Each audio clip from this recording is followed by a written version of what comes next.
우리는 생각보다 쉽게 판단합니다. 우리가 누군가를 만나면 자연스럽게 판단합니다. 저 사람은 믿을 만한 사람인가? 아니, 저 사람은 능력 있는 사람인가? 저 사람은 영향력 있는 사람인가? 아니, 저 사람은 재력이 있는 사람인가? 심지어 교회 안에서도 사람들을 보면 이런 판단을 내립니다. 사무엘 선지자가 비슷한 경험을 했습니다.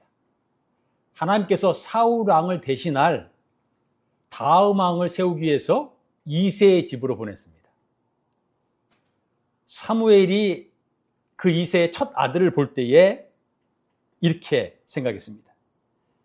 여호와의 기름 부으실 자가 과연 주님 앞에 있도다. 엘리압은 키가 크고 용모가 준수했습니다. 누가 보아도 왕이 될 만한 사람처럼 보였습니다. 그런데 사무엘은 하나님의 선지자였지만 그도 역시 보이는 모습을 기준으로 판단했습니다. 그런데 하나님은 전혀 다르게 말씀하십니다. 그의 용모와 키를 보지 말라. 사람은 외모를 보거니와 나 여호와는 중심을 보느니라. 결국 하나님께서 선택하신 사람은 들판에 있던 막내 다윗이었습니다. 사람들이 보기에는 가장 가능성이 적어 보였던 사람이었습니다. 이 이야기는 우리에게 한 가지 질문을 남깁니다.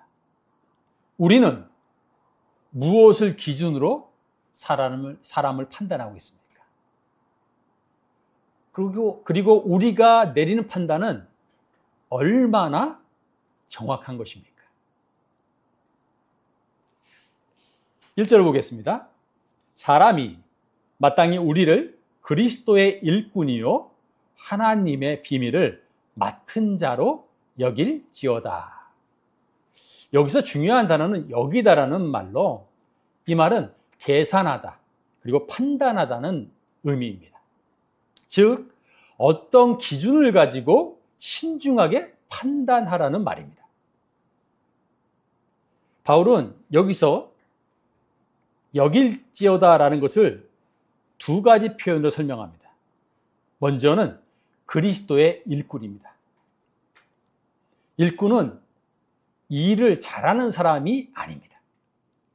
일꾼은 하인, 종이란 뜻으로 명령을 받아 수행하는 사람을 의미합니다. 다시 말하면 예수님의 종으로 예수님의 말씀을 따라 행동하는 사람입니다. 둘째는 하나님의 비밀을 맡은 자입니다.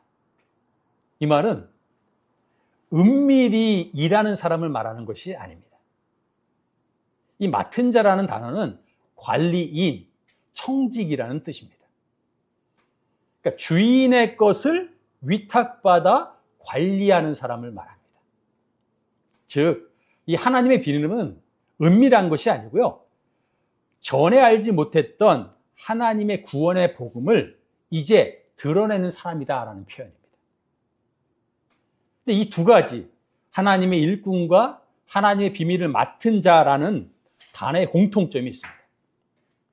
주체가 내가 아니라 주님이시라는 겁니다. 그러니까 사도 바울은 자신이 그리스도의 하인 종으로서 하나님의 비밀이었던 그리스도의 복음을 맡은 청지기로 서 있는 사람이다라고 말하는 것입니다. 그리고 청지기에게 있어서 중요한 태도를 2절에서 말합니다. 그리고 맡은 자들에게 구할 것은 충성이니라. 이 구절을 원어적으로 말하면 이렇게 표현할 수 있습니다. 그러므로 청지기들에게 요구되는 것은 사람이 충성된 자로 발견되는 것, 드러내는 것이다 라는 표현입니다. 여러분, 청지기의 중요한 자질은 단순히 열심만 내는 것이 아닙니다. 신뢰할 만한 사람으로 드러나는 것, 발견되는 것이라고 말하는 것이죠. 결국 주인이 맡긴 일을 주인의 뜻에 따라 관리하는 사람이 바로 그 충성된 사람이요, 그런 충성된 신실함으로 요구된다고 말할 수 있죠. 근데 이렇게 생각할 수 있습니다. 왜 사도 바울이 고린도 교회에 이 말을 하는 이유가 뭘까? 고린도 교회는 웅병과 철학자, 교사가 아주 활발히 활동하던 곳입니다. 이 말은 무슨 의미냐면 고린도 교회 사람들이 갖고 있는 그들에 대한 자질에 대한 기준이 있었다는 표현입니다. 그것이 무엇이냐면 설득력이 있어야 된다고 생각했죠. 지혜가 있어야 된다고 생각했습니다. 언변, 말하는 방법에 대한 부분도 있었고요. 그리고 카리스마에 대한 부분을 아주 높이 평가했다고 합니다. 그리고 또 한 가지는 그런 웅병과 철학자, 교사에게 후원자가 있어서 명성과 영향력을 얻는 것도 대단히 중요하게 여겼다고 합니다. 그래서 이러한 문화가 고린도에 있었는데 고린도전서 처음에 보면 이런 말 있죠. 나는 바울 파라, 나는 아볼로 파라, 나는 게바 파라 말했던 것도 당시 이런 문화에 대한 배경이라고 할 수 있습니다.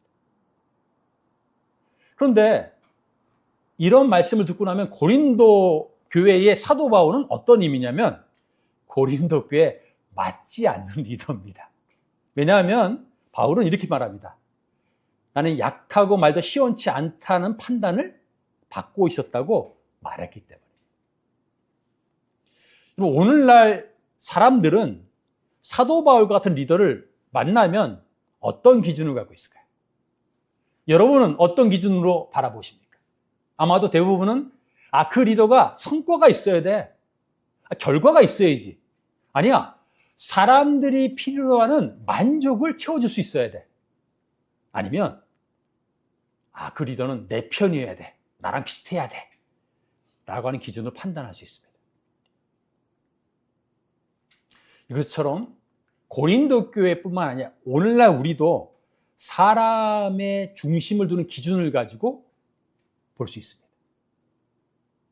우린 여전히 사람의 평가를 우리의 기준을 따라 평가하고 살아가고 있는지도 모릅니다. 그런데 사도 바울은 사도라는 이 직분은 사람들의 인기나 성공에 맞추는 것이 아니라 하나님께 대한 신실함이라고 말하는 것입니다. 하나님의 맡은 자에게 요구되는 것은 결과나 평가가 아니라 맡기신 일을 얼마나 충실하게 감당하는가에 있습니다. 여러분, 청지기의 신실함이 뭡니까? 청지기가 자기 뜻대로 한다면 그 청지기가 아니죠. 청지기는 주인이 맡기신 일을 주인의 뜻에 따라 관리하는 데 있습니다. 그래서 시대의 기준으로 판단하는 것이 아니고요. 하나님과 일꾼과 청지기는 하나님의 정체성으로 바라봐야 합니다. 여러분, 하나님의 일꾼입니다. 하나님의 청지기입니다라고 할 때 여러분의 가치는 사람에게 있는 것이 아니고요. 하나님 앞에 얼마나 충성된 자로, 신실한 자로 드러나는가에 있다는 것을 기억해야 합니다. 우리는 지금 누구의 평가를 가장 중요하게 여기면서 살아가고 있습니까? 충성에 대한 판단을 그러면 누가 할 수 있습니까? 사도 바울은 3절 4절에서 이렇게 말씀합니다. 너희에게나 다른 사람에게나 판단받는 것이 내게는 매우 작은 일이라. 나도 나를 판단하지 아니하노니 내가 자책할 아무것도 깨닫지 못하나 이로 말미암아 의롭다함을 얻지 못하노라. 다만 나를 심판하실 이는 주시니라. 여러분, 판단받다라는 단어는 단순한 의견을 의미하는 것이 아니고요. 조사하고 평가하고 판결하는 것을 말합니다. 고린도 교회는 바울이라고 하는 사도를 그의 사역과 충성을 자신들의 기준으로 평가했습니다. 그런데 바울은 뭐라고 말하냐면요.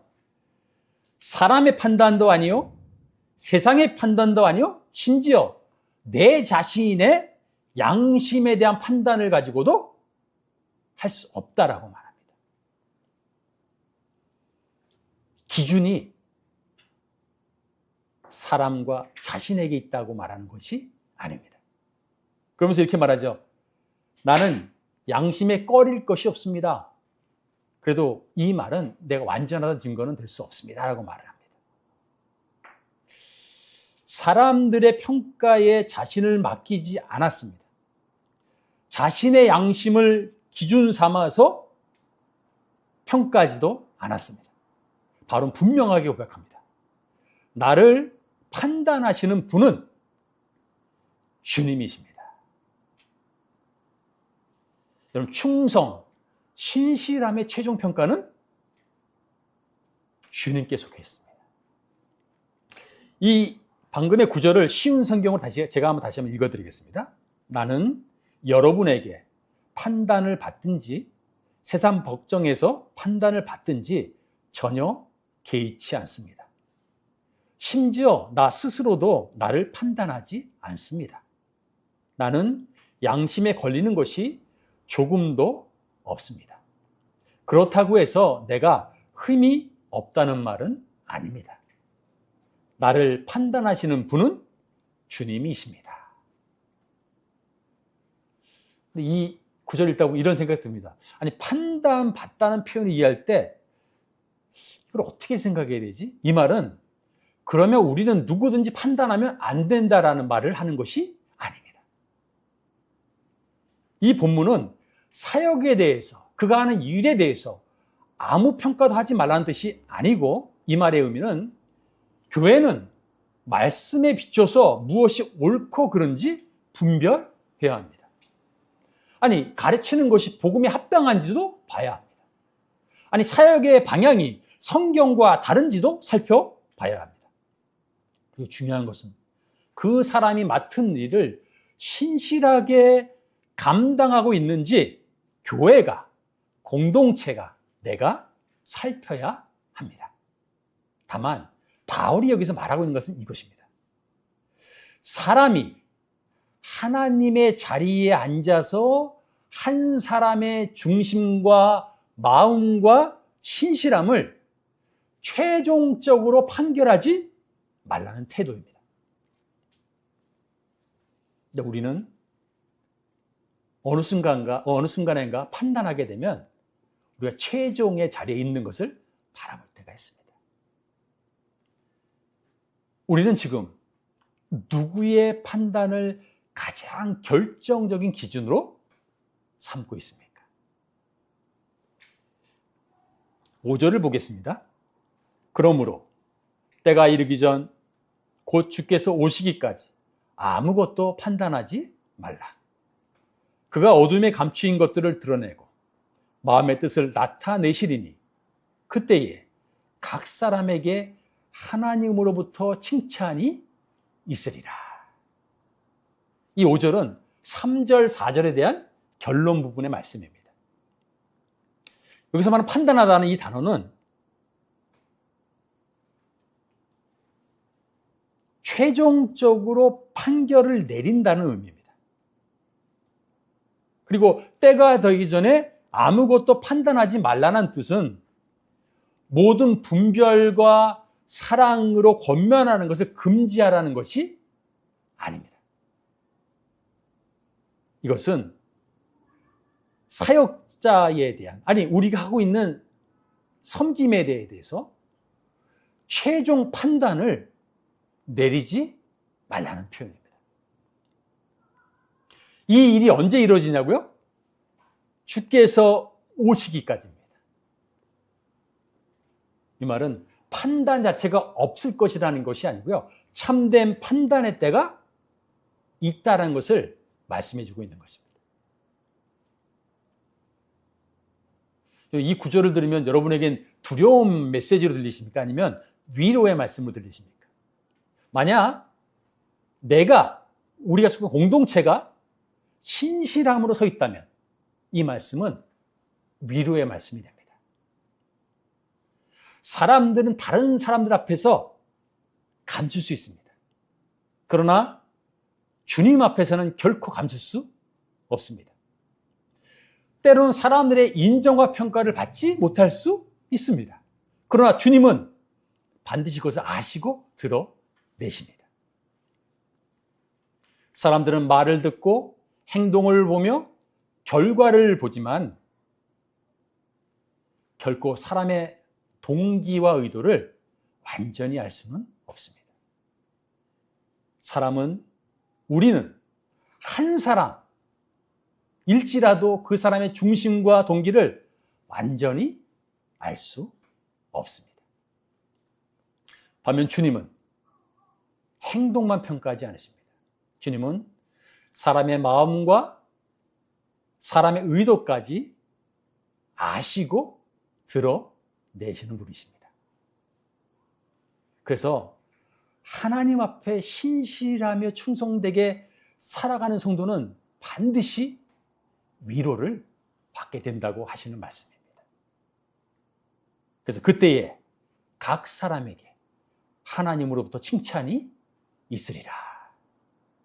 이 각 사람은 모든 사람이 동일하게 칭찬을 받는다는 표현이기보다는 각 사람을 아시는 하나님께서 그에 합당하게 인정하신다는 표현입니다. 사람들에게 오해받는 일이 있습니다. 사람들에게 인정받지 못하는 일도 있습니다. 아니, 사람들이 알지 못하는 일도 있습니다. 그러나 그 모든 것들을 하나님은 아시고 기억하신다는 사실입니다.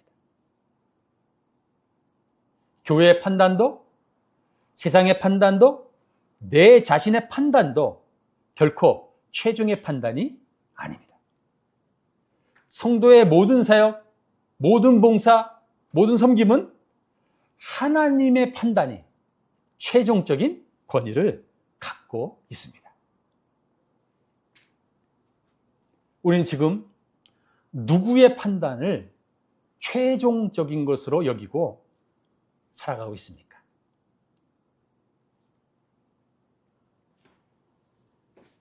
사도 바울과 필적할 만한 제자를 말한다면 아마 베드로일 것입니다. 예수님은 베드로를 수제자로 여겼습니다. 그럼 베드로가 어떤 사람인지 혹시 기억하십니까? 예수님 물에 걸어오실 때 이렇게 말합니다. 나를 물 위로 걸어오게 하십시오 라고 말할 정도라고 한다면 되게 열정적입니다. 행동도 되게 빠릅니다. 예수님이 십자가에 잡혀가기 전에 베드로가 칼 가지고 상대방의 종을 뱉던 사건이 있습니다. 그만큼 베드로는 충동적인 면도 있던 사람입니다. 그리고 예수님 말씀하시죠. 너희가 나를 다 버릴 것이다 라고 말하실 때 나는 그리하지 않을 겁니다 라고 말할 정도로 자신감이 넘쳤던 사람입니다.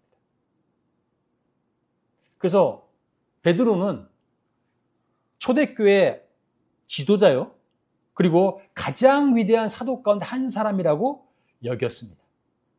그런데 베드로를 볼 때에 십자가 사건 전후로 봤을 때 베드로는 실패한 제자였습니다. 최후의 만찬을 끝내시고 겟세마네 기도를 하는 과정 가운데 예수님께서 제자들에게 이렇게 말씀합니다. 너희가 나를 다 버릴 것이다. 그리고 베드로에게 오늘 이 밤 닭이 2번 울기 전에 내가 3번 나를 부인하리라. 베드로가 뭐라고 말씀한지 압니까? 힘있게 말하되 내가 주와 함께 죽을지언정 주를 부인하지 않겠습니다. 그랬더니 옆에 있는 모든 제자가 이렇게 말합니다. 우리도 그렇습니다라고 말을 합니다. 베드로는 이렇게 말한 거죠. 저는 절대로 주님을 버리지 않습니다. 나는 결코 아닙니다. 그런데 몇 시간 지난 이후에 대제사장 뜰에서 예수님 붙잡히시는 과정 가운데 옆에 있는 사람이 너도 그 도당이다 라고 말할 때 이렇게 말하잖아요. 나는 그 사람을 알지 못합니다. 그런데 3번째쯤 되니까 어떻게 말하는지 기억하시죠? 저주하며 맹세하며 이르되 나는 그 사람을 알지 못합니다. 그때에 닭이 2번 울고 그때에 예수님과 눈이 마주칩니다. 그리고 통곡을 합니다.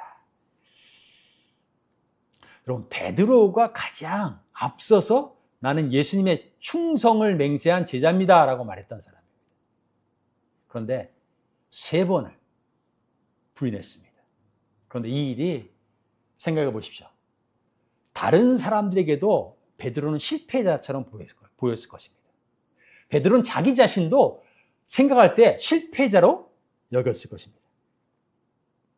그리고 결국은 이렇게 생각했죠. 나는 예수님의 제자라고 말하시는 자격이 없는 사람이야 라고 생각해서 다시 옛날로 돌아가죠. 물고기 잡으러 돌아갑니다. 그때 예수님이 베드로에게 찾아가서 했던 말씀이 첫 번째 뭔지 기억하십니까? 내가 나를 사랑하느냐.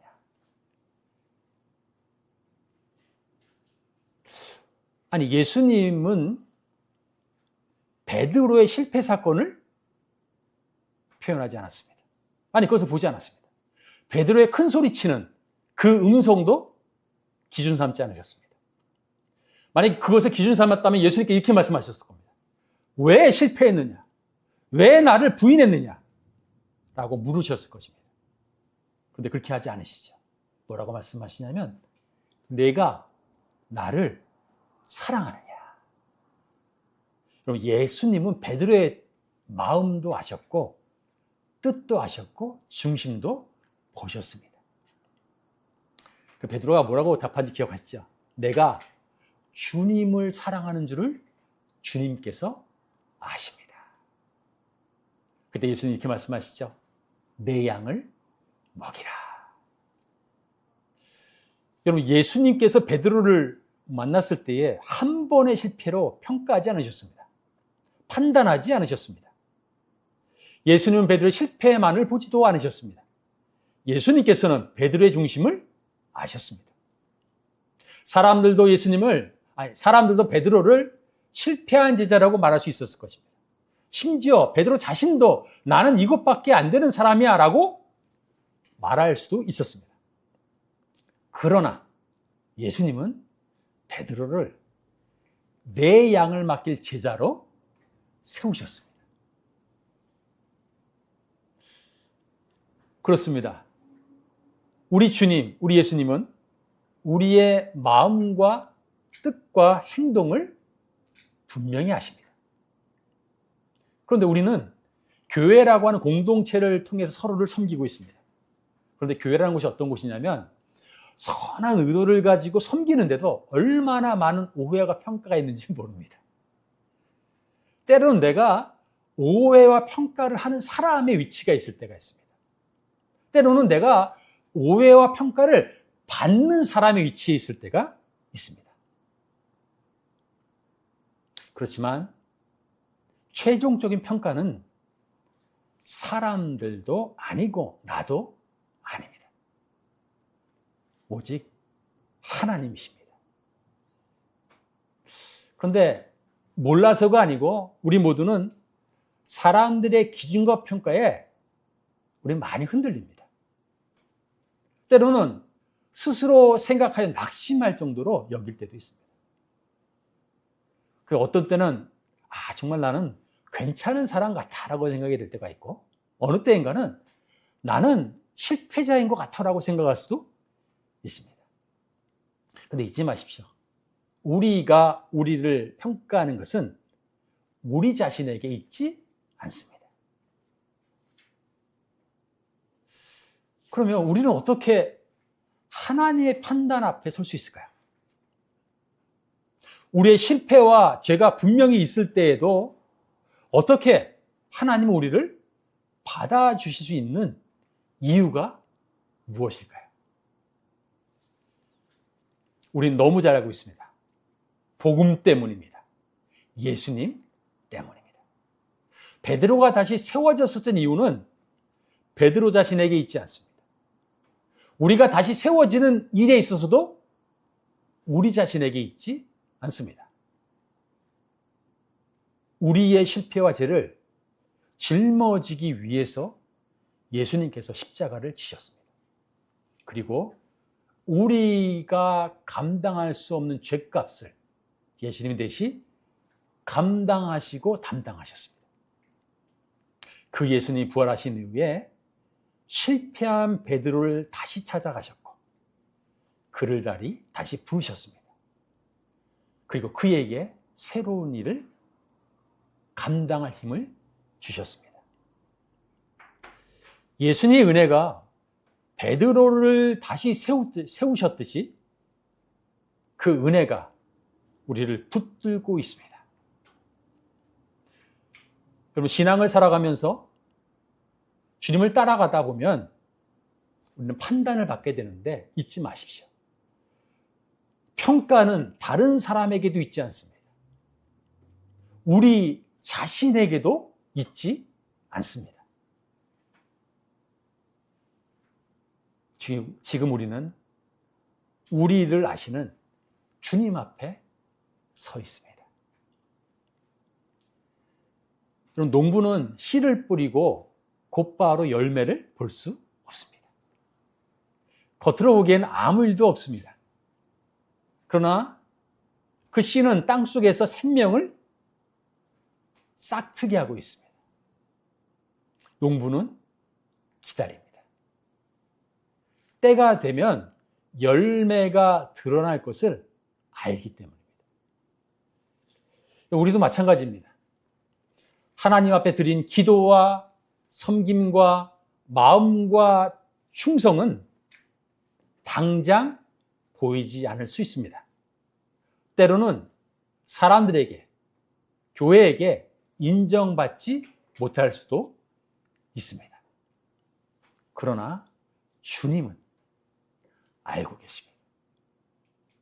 주님의 때가 되면 감추인 것이 드러나게 될 것입니다. 마음의 뜻을 나타내실 것입니다.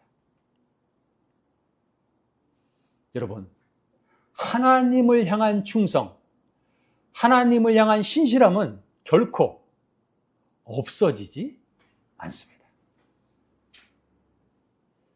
사람의 판단은 지나갑니다. 하나님의 판단은 영원히 남습니다. 이번 한 주간도 사람의 판단이 아니라 우리를 아시는 주님을 바라보며 나아가는 한 주가 되기를 축원합니다.